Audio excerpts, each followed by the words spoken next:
Hi, everyone. My name is Nina Stout, and I'm Zymogen's medical consultant here in New England. I'm here today with the team from Delta S Performance.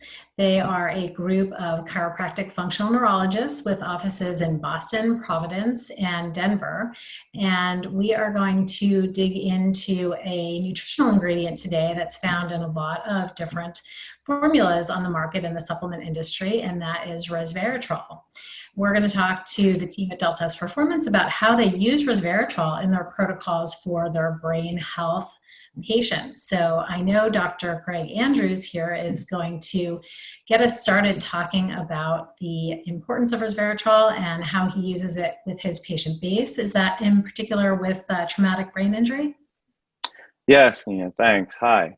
Yes, my department looks at TBI, traumatic brain injury, specifically where resveratrol helps with secondary injury. With the secondary injury in TBI, which leads to suppression of certain synaptic proteins.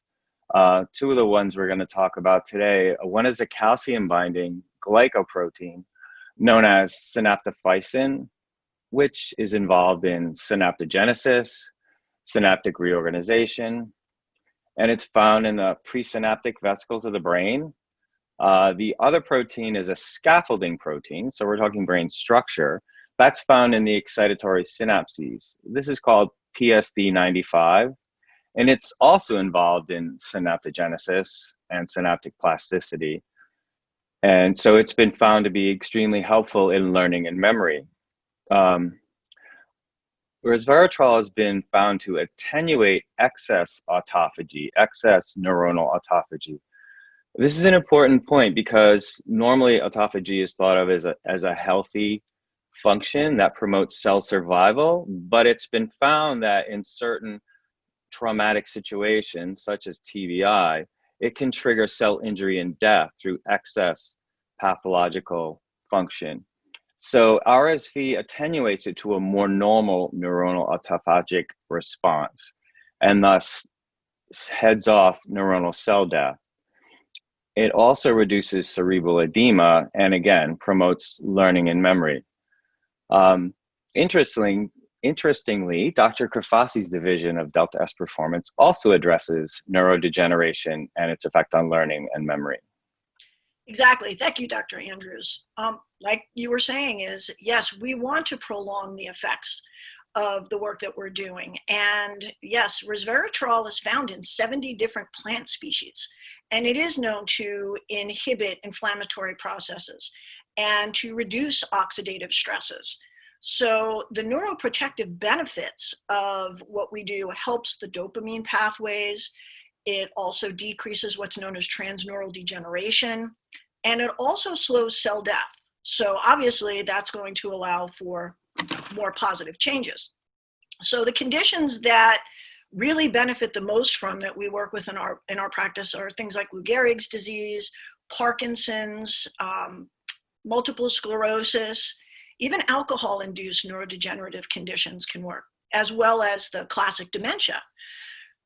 There's also another property with resveratrol is that it has been shown, found a couple of studies going back to 2011 and even one in 2018, how it can inhibit what is known as beta amyloid formation. And these are what classically create the plaques that cause interruption in the firing of the neurons or the brain nerves.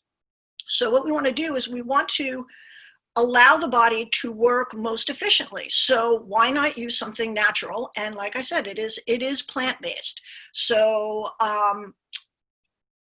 inhibiting the neurodegenerative process through the activities that we do is certainly beneficial, but it is always nice to work both systems to get the maximum effect. Currently, another reason that we are suggesting resveratrol is it has been shown to aid the white blood cells. The white blood cells help us to fight viral infections, bacterial infections. Even resveratrol is even shown to work have some antifungal properties. So right now there's a lot of people that are getting inflammation in the lung, seasonal allergies, things like that. Resveratrol has been known to help reduce the effects of pleurisy. as well as many other conditions. So with our patients, what we want to do is to allow their body to work maximally. With the population that I work with that has tick-borne illnesses, the effects of resveratrol are shown to inhibit the ability of these critters, or whatever may be causing it, helps to reduce biofilms. Biofilms can present themselves with different infections as well as with tick-borne illnesses. So again, this is something that I am able to recommend as a product that has very little side effects, if any, but has a lot of benefits. So what we want to do when we have our patients in the office, we want to maximize their experience with the therapeutic approaches that we use. So that's why I recommend using resveratrol. Dr. Sickle has different aspects that she recommends to her patients. Thanks, Dr. Kafasi. Yeah, so absolutely. I love resveratrol to mediate that inflammatory cascade that is present in a lot of our patients. I also really love it because it enhances the benefits of things like curcumin, which we just did a talk on last week if you want to go back and review that, but they work really well together to inhibit inflammatory cascades. Another side benefit is that it works really well with something called berberine to help stabilize blood sugar. So when we have insulin spikes in the body, it creates fat cells to release inflammatory cytokines. So when we have changes in blood sugar, we get increases in inflammatory cytokines in the body. Usually that starts off as something we call insulin resistance. So for people that don't really understand what insulin resistance looks or feels like, usually the start of insulin resistance looks like you eat a meal and you get immediately tired after. And so when we want to stabilize blood sugar, things like ketogenic diets or paleo-style diets are really beneficial because it keeps a solid blood sugar. It does that by sugars and carbs. If you think about food as fuel for something, let's say a campfire, okay? So anytime you're eating food, it's likened to energy. So if we have a campfire, sugars and carbs are seen as quick burning kindling. You can start a fire with it, but then it burns out really quickly. If you try and make a campfire out of leaves, you're going to be left in the cold all night. Whereas things like fats and proteins are like slow burning logs. So when you use that as a fuel source during meals, then you're able to maintain a slow burning steady fire. So that's slow, equal blood sugar between meals, which is really beautiful. So things like resveratrol help improve blood sugar regulation. So they target things like AMPK receptors, which are important because they shift metabolic processes towards those that increase energy production and turn off things like fat storage. So ironically, when you eat fat, you create less fat storage and then you promote fat breakdown. It's also really important because it turns on pathways that create energy, such as glucose. Glucose is really important because it's fuels for how the cells function. Oxygen and glucose, that's how cells function. So we want to improve that. So I love resveratrol because it improves insulin sensitivity. So you're going to have a better metabolic effect, especially around meals. And it targets that AMPK pathway to create better metabolics in the body. Awesome. Thanks, Dr. Sickle. So we've heard today from Dr. Andrews, Dr. Kafasi, and Dr. Sickle about resveratrol. And there is so much that we can go into, from brain health to cardiovascular health and so on.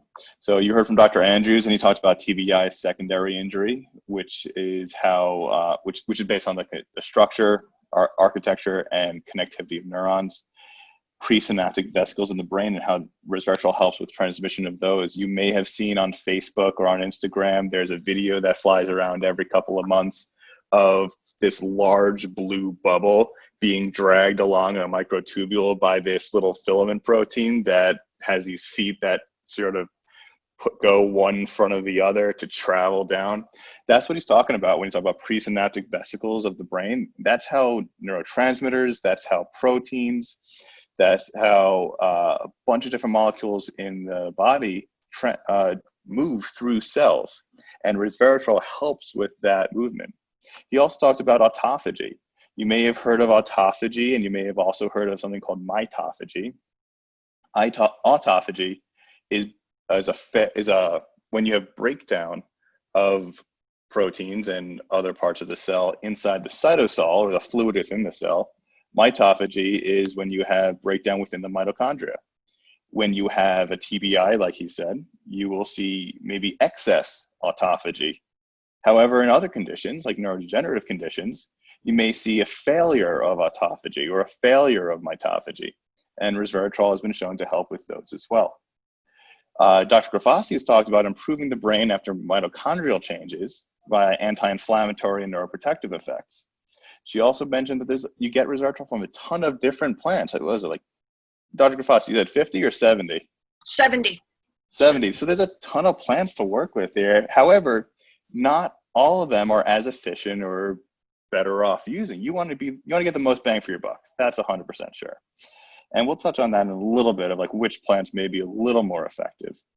And then you heard from Dr. Sickle talking about synergy with curcumin and berberine. I know we all love that word synergy, but it's really important here to think about that, because you can touch back on last week's video and learn more about what curcumin does. You can see how they parallel pretty well, and they work with tamping down activation, or those pro-inflammatory cytokines that signal the inflammation pathway. You'll notice that curcumin and resveratrol work together to help reduce NF-kappa B expression, which then helps modulate or control your inflammatory pathways. So that way you have just the right amount. You don't want too much, you don't want too little, you want just the right amount. She also mentioned berberine. And that was something interesting that I actually didn't know before this, which was so we all know berberine is like a natural antibiotic. However, knowing that resveratrol breaks down the biofilm, which is, if you're not sure what a biofilm looks like, it's basically, just imagine bacteria layered on bacteria, layered on bacteria, and they all live in this little goop that they make themselves to protect them from other things. So if for berberine to be most effective, it's going to want to get to as many bacteria as possible. And if to take resveratrol and have it break down that biofilm, that's super helpful. That's what synergy is. Then she also talked about stabilization of blood sugar by reducing insulin spikes. If you work with anything within a functional medicine paradigm or within a functional neurological paradigm, you always know that the first step is making sure that there's appropriate fuel. Fuel for cells are oxygen and glucose, or sugar. However, if you are working in a functional medicine paradigm, you always know that the first step is to regulate blood sugar. And resveratrol, just by supplementation, has been shown to do that, or at least help with that. So that's definitely one of the reasons why we recommend it. Now, you find resveratrol typically, or it's most popularly known, that it's found in the skin of red grapes. And you may have heard of something called the French paradox, which asks the question, why is there less incidence of coronary heart disease in the French population, even with a diet high in saturated fats? And so they typically think that the French get to live a little snootier longer because of their high consumption of red wine. That being said, we've received questions and we've had articles sent our way saying, hey, check it out, red wine has resveratrol, works with sirtuins, and can I just take this? Can I just drink some red wine every day? I mean, of course, you can drink red wine every day, and I might recommend that for other reasons. But if you're looking for a supplementation, or you're looking for some sort of health benefit, it might be more effective just to take the active ingredient, so that way your body absorbs it better, and you don't also get the negative effects of alcohol. So one of the plants you'll see resveratrol extracted from often is Japanese knotweed. If you see that on the back of a product, that is usually a little bit better of a product. Or there's another plant called the Indian, I believe it's pronounced Kino, Kino, and they use that extract to pull out a methylated form of resveratrol called pterostilbene. That methylated form, just like in B vitamins, you can get a methylated form of B vitamins. Methylated resveratrol is significantly more absorbable than the regular form of it. So you can get approximately 5 to 8 times the amount of absorption using a methylated resveratrol. So in order to get a therapeutic dose of resveratrol from red wine, you'd probably need to drink somewhere between 7 to 11 glasses of red wine. Let's pretend that you can get pterostilbene out of it. You need to drink 2. But there is no pterostilbene in that. So if you take the supplement, then you could probably take 1 capsule of pterostilbene, and that would probably be equivalent to probably like 20 to 25 glasses of red wine. So if you're looking to improve your health and you're looking to supplement to actually get results, then I highly recommend using a product that contains pterostilbene. We use one.